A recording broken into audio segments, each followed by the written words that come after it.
Hello दोस्तों, स्वागत है आप सभी को आपके इस YouTube channel Deepak JCERT and NCERT में। आज हम लोग पढ़ने वाले हैं इस वीडियो में क्लास 10 का मैथ चैप्टर है 6 त्रिभुज। इसमें हम लोग कुछ इंपॉर्टेंट फैक्ट को जानेंगे जो आगे एक्सरसाइज को बनाने में काफ़ी इजी होने वाला है। इसके बगैर हम लोग आगे का चैप्टर को बनाने में थोड़ा सा प्रॉब्लम हो सकता है, तो उससे पहले हम लोग इसका कुछ छोटे छोटे जो बेसिक नॉलेज है उसको हम लोग जान लेते हैं। तो आइए हम लोग शुरू करते हैं। तो जैसा कि आप लोग देख पा रहे हैं कि समरूप, तो देख पा रहे हैं आप लोग यहाँ पे समरूप है, तो समरूप त्रिभुज। तो इस चैप्टर में हम लोग समरूप त्रिभुज के बारे में पढ़ेंगे। तो समरूप का जो साइन होता है वो आपका इस टाइप का होता है, इसको हम लोग समरूप बोलते हैं, ठीक है। और एक होता है, आप लोग जो पढ़े होंगे सर्वांगसम पढ़े होंगे, तो सर्वांगसम आपका इस टाइप का होता है और समरूप आपका ये होता है।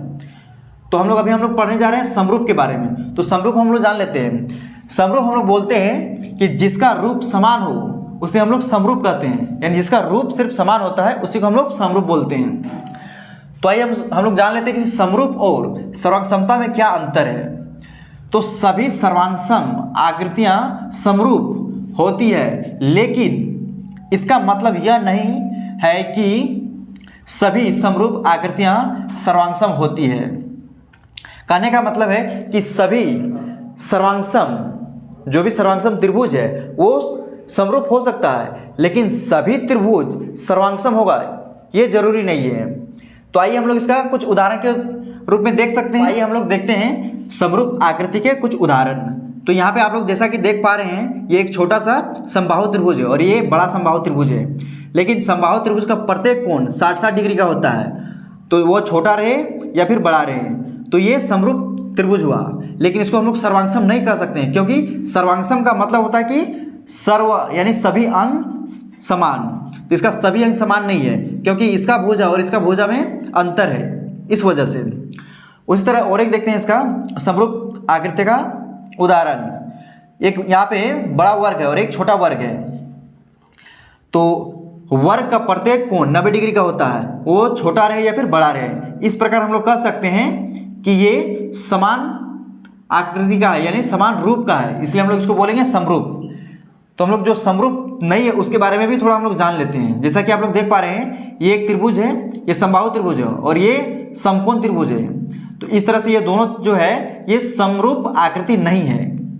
उसी तरह आप लोग यहाँ देख पा रहे हैं, एक छोटा वर्ग है और एक बड़ा आयत है। तो छोटा वर्ग का प्रत्येक कोण 90 डिग्री का होता है और बड़ा आयत का या फिर छोटा आयत का प्रत्येक कोण 90 डिग्री का होता है। इस प्रकार हम लोग कह सकते हैं। और इसका सभी भुजा क्या है, बराबर है, और इसका सभी भुजा बराबर नहीं होता है, इस प्रकार समरूप नहीं है। अब समरूप को हम लोग पहचानने का तरीका कुछ होता है, तो आइए हम लोग उसको जान लेते हैं।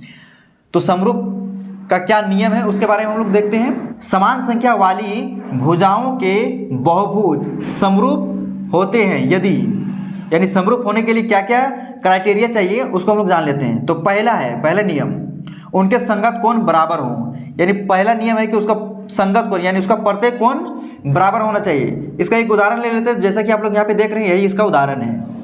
इसका प्रत्येक कोण 60 डिग्री है, इसका भी प्रत्येक कोण 60 डिग्री है। इस आधार पर हम लोग बोलेंगे ये समरूप आकृति है।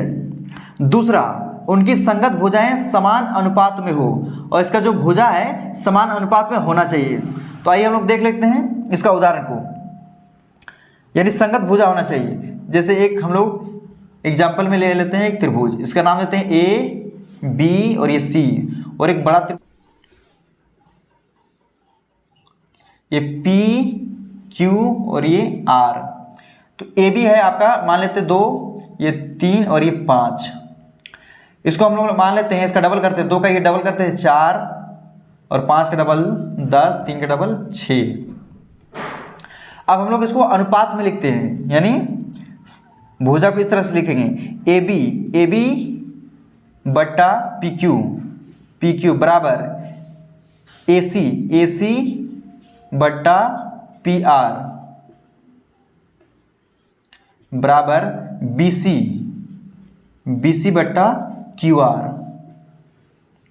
अब हम लोग इसका जो वैल्यू है उसको लिखेंगे, यानी ए बी का वैल्यू आपका 2 है तो 2 लिखेंगे, और पी क्यू का वैल्यू 4 है तो 4 लिखेंगे, बराबर ए सी का वैल्यू आपका 3 है तो 3 लिखेंगे, और पी आर का वैल्यू देखिए ये है 6 है, यानी इसका डबल है। और BC का वैल्यू आपका है 5 और QR का वैल्यू आपका है 10। अब हम लोग इसको क्या करते हैं, इसको कट रहा है तो इसको काट देंगे, यानी 2 एकम 2, 2 दूना 4, 3 एकम 3, 3 दूना 6, 5 एकम 5, 5 दूना 10, यानी 1/2 होगा बराबर 1/2 बराबर 1/2। यानी देखिए ये समान अनुपात में आ रहा है, इसलिए हम लोग बोलेंगे ये समानुपाती है। इस प्रकार हम लोग कह सकते हैं कि ये त्रिभुज और ये त्रिभुज दोनों समरूप है। तो आई होप आप लोग को ये समझ में आया होगा।